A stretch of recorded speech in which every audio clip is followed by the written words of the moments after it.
This is Christie, Michelle from 60 by 65, and we're glad that you're all joining us again for our little talks about how we find humor in most things at our age, and like at all times, pretty much. So we're kind of doing one out of sequence here, yes. And we felt led to do this. We received a voicemail from somewhere saying, that this would probably be a good idea to talk about what we're currently going through, and this is the coronavirus, the COVID-19 pandemic that we're going through, and this is a very serious thing. We really are in prayer for everyone out there. Yes. And we love y'all. We want everybody to be safe. We want everybody to be doing as recommended by our government, whoever the be-its are. Mm-hmm. But we have had some funny things occur, so we thought we might share that with you and hopefully give y'all a laugh or two out of this. In everything you can find some kind of humor. Well, sometimes things just happen, and it's unfortunately, but they just end up being pretty funny. It's funny in our head anyway. Yeah. For those of you that don't know, Michelle and I, we live south of Houston on the Texas Gulf Coast, so we're pretty much privy and used to the hurricane system and situations when that happens and stuff. We had Harvey a couple years back. And so pandemic mode for this area of the country is something that we go through from June 1st to November 30th, I think, somewhere in there. Like that, yeah. But this was kind of a whole different deal for us when we were getting out there. I'm sure all of you have gone through the same things that we have gone through on shortages of different things and all that. But it was just funny to see how each one of us reacted in this type of deal. Yeah. My deal was denial about it's going to be that serious. Her deal was like buying up how many boxes can I buy my coffee, because you just never know.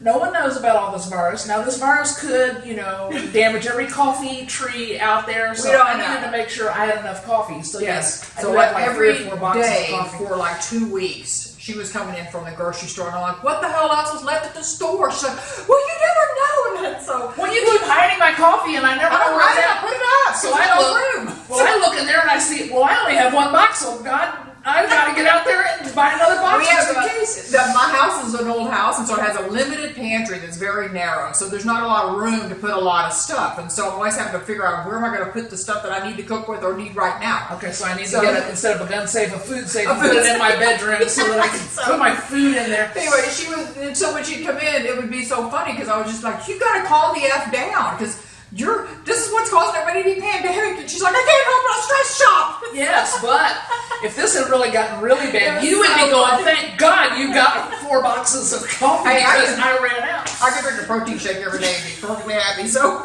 anyway, it was just so funny. We just started laughing at each other. So anyway, we just wanted to talk about those kind of things that are pretty funny, but and how when you're living with somebody you don't know, which is how this all got started, right, you have to adjust to how each other handles crisis and pandemic mode and stuff, pretty much. Find out where your flexibility line is, because, it's like somebody might be real flexible, somebody might not be flexible, and so, you learn a lot about yourself, and you learn a lot about, the other person, too. Yes, you do. Absolutely. Yeah. So, anyway, it was just really a funny deal, funny situation.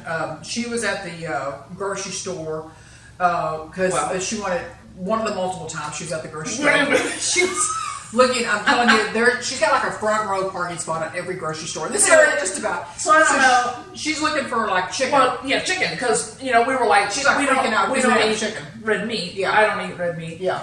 And so we eat a lot of chicken. So I was looking for some chicken.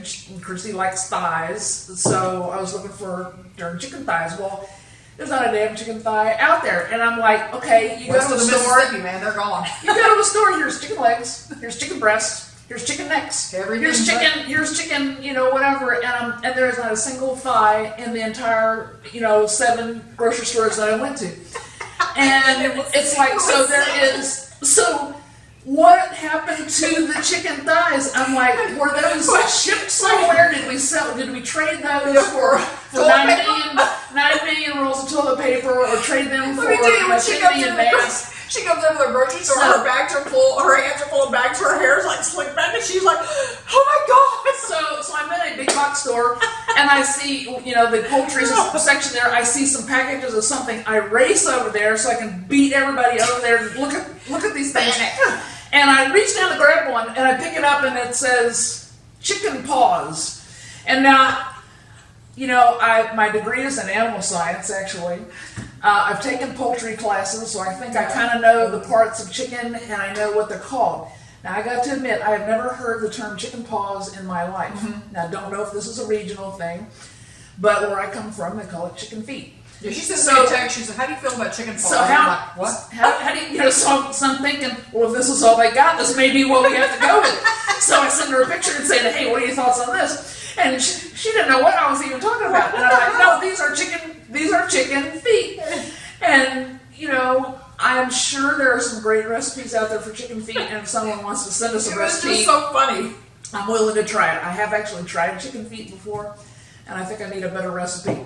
But it's like, okay, this is what we got, chicken paws. Yeah. And so it makes where you do you kind go of from realize, there? yeah, but it makes you, what it do is it made you kind of realize this is what you got to work with. So what are you going to do with what you have to work with? Right.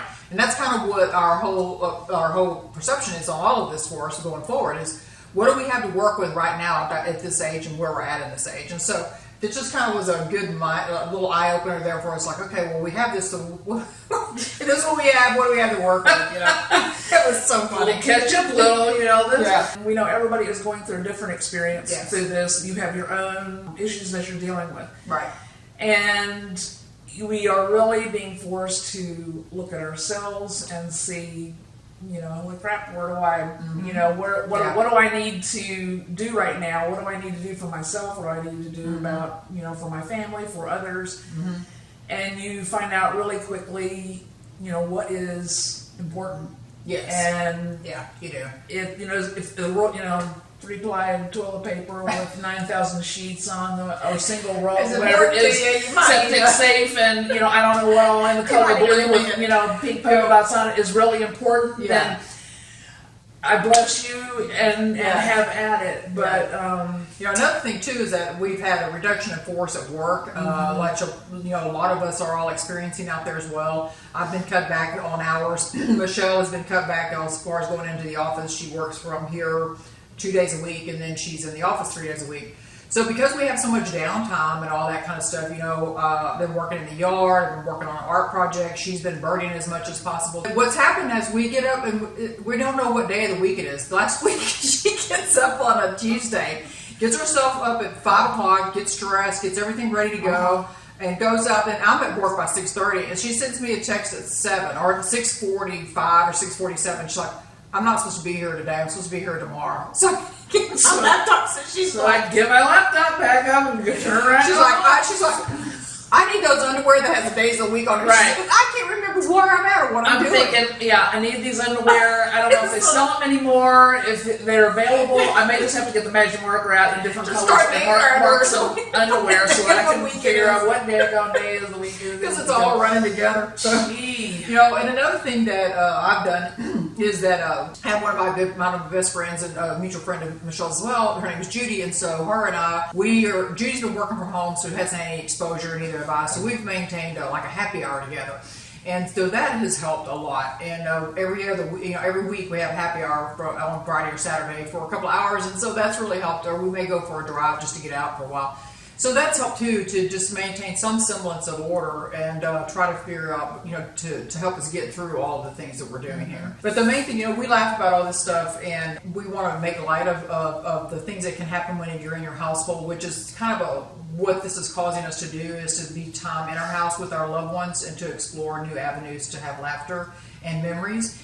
And to figure out, just like Michelle had said earlier, what is important to you and what really isn't any longer. This is an opportunity for us to be able to look inside ourselves and to see that our relationship dynamic can become better. More importantly, I can become better because I've spent a lot of time in solitude, in quiet, meditating, learning the things that matter, learning that my neighbors matter, my friends matter. There's a lot of things there that we're learning about ourselves that is going to, I believe, cause us to be a better person and which will create to have a better world. A little self-therapy is always a good thing. But, figure out what what it's going to take to get you through this, because we all have to find ways to manage our craziness, everybody else's craziness, and just remember to tell yourself, you love yourself, as well as, tell the people that are important to you that you love them as well. Absolutely. So I think this is a good lesson for us to realize that time is very precious. We don't really know what will happen next.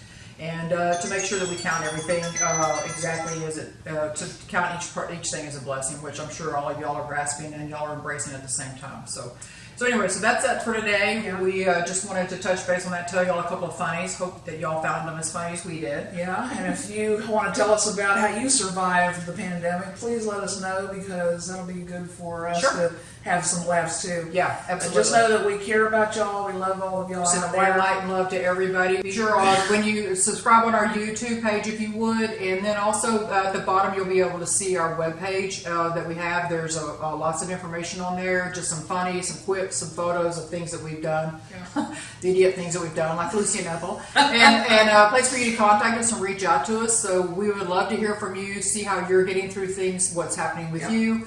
How you're managing, things like that. If you have a subject you want us to tackle, send us that too. Yeah. Or any chicken and feet recipes. Yeah, if you got any chicken paw recipes, please send them ahead. I'm willing to try just about anything. That's all on her. It's not on me. So that's just her. So anyway. All right, y'all. So Be safe. Y'all be safe. Take care. And remember, we're all in this together. See you next time. Bye.